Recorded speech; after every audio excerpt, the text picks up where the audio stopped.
Of course, the president's historic and somewhat controversial trip to Cuba has people talking right here in South Florida. CBS 4's Gary Nelson has reaction from Little Havana at Versailles restaurant. Hi, Gary. Hi. Well, I can tell you that it is all calm here at the Cafecito window at Versailles in Little Havana. A handful of very noisy protesters left several hours ago, and there's more talk right now, I would say, of pastelitos than politics.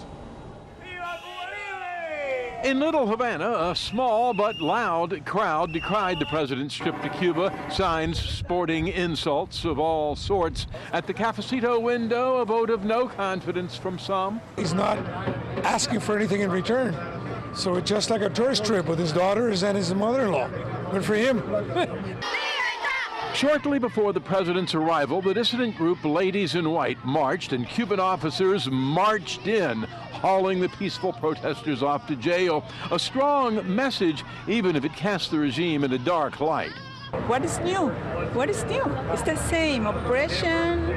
Whatever they want to do, they are gonna do. When the president stepped off Air Force One Sunday, notably absent was Cuba strongman Raul Castro. The two seen together only on a poster hung in Havana. It prompted Donald Trump to tweet out, "Wow, President Obama just landed in Cuba, a big deal, and Raul Castro wasn't even there to greet him. No respect."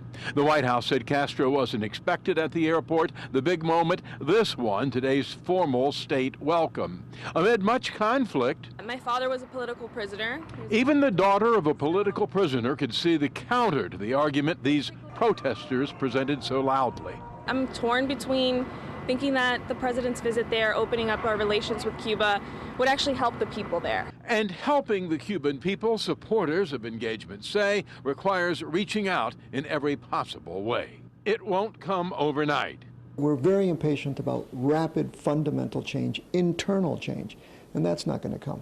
Changing 50 years of oppression is a task that will take some time. Professor Gamarra there of FIU's Cuban Studies Institute says the best way to accelerate political change in Cuba is to lift all the barriers, and that includes completely removing that economic embargo. We're live in Little Havana. Gary Nelson, CBS 4 News. Gary, thanks very much.